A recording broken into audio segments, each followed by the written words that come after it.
All right, welcome back everyone. Today is finally a video about playing Warhammer 40,000 3rd edition.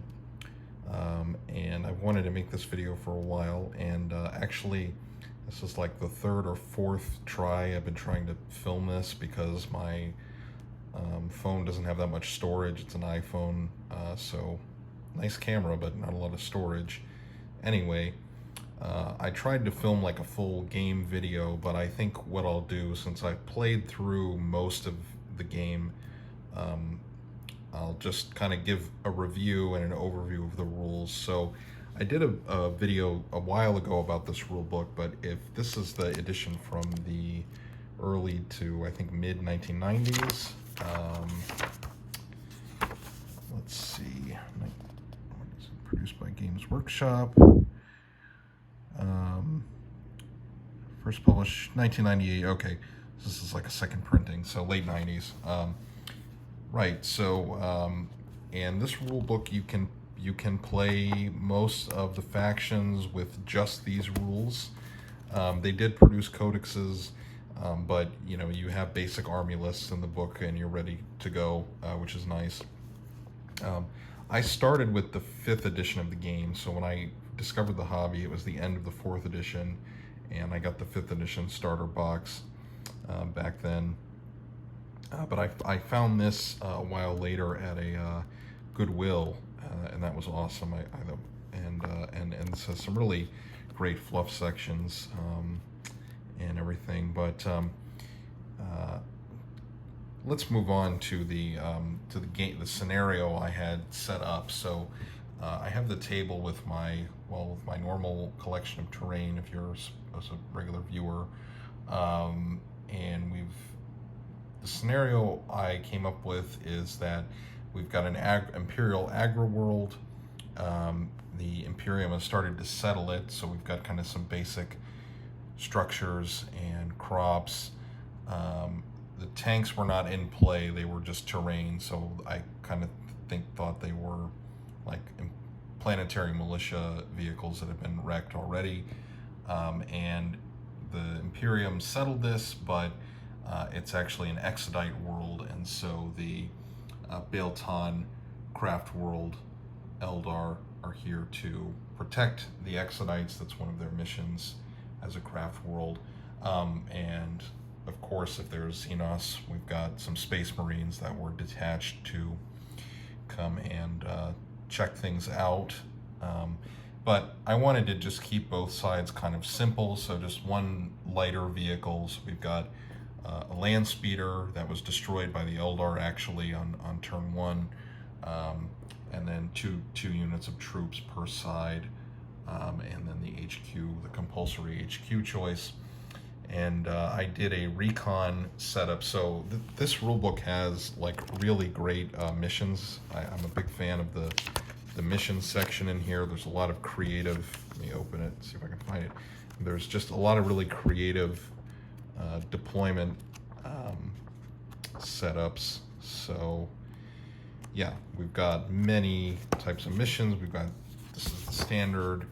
We've got some special scenario rules. We've got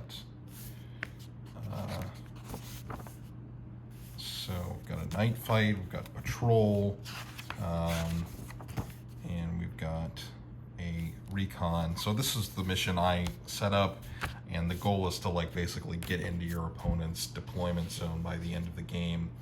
And I think as this played out enough that I think the Eldar will probably at least get one unit in to the deployment zone.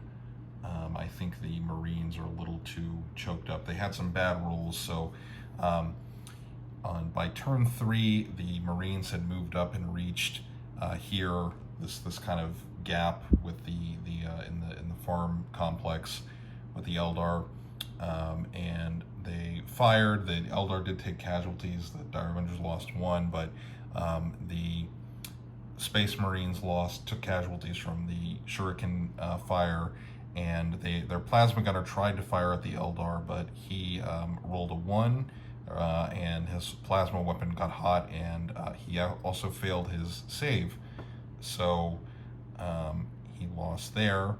And then the Guardians spent most of the game trying to flank around to get to the Scouts. The Scouts were moving up along these crops here to stay away from, stay out of the line of sight of the Guardians. But the Guardians fired at the Scouts, but they survived, and the Scouts were able to inflict some casualties on the Guardians.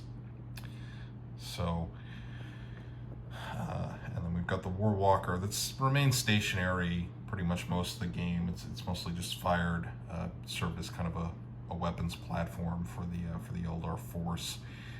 Not much need to maneuver much, really. So since this is more just like a quick overview, I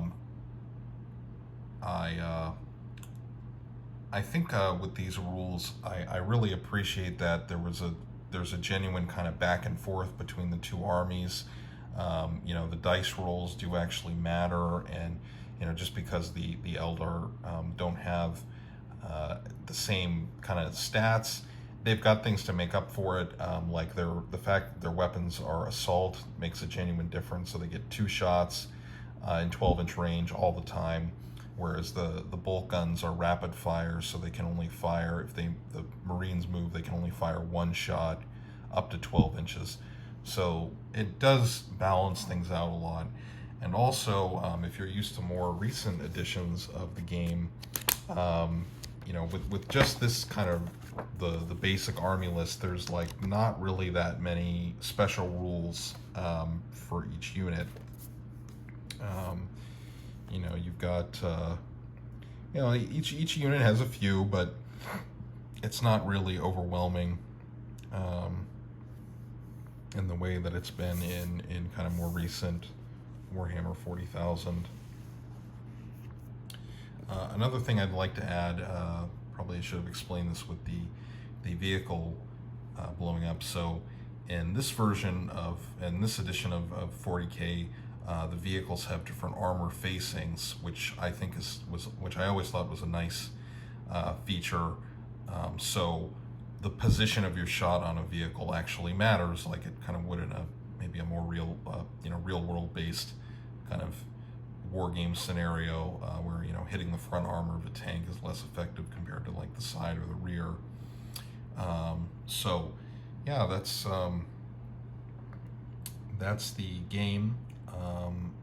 Like I said, I wish I had been able to kind of capture the full game, but that's what I played through today. It's getting kind of late for me, so I wasn't able to completely finish the game, but I think I did enough. You know, on a real world note, I have to do some language study, which always takes time. Yeah, so that was my kind of half a game with 3rd edition.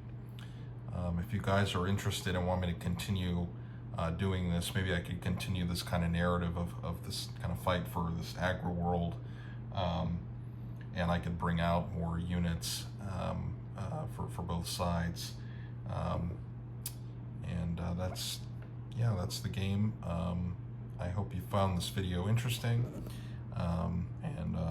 Some of these miniatures are like the earliest miniatures I painted, actually, these Space Marines, so they're quite old actually now, and yeah, they've been in my collection for quite a while. So yeah, I think I'll close things out there.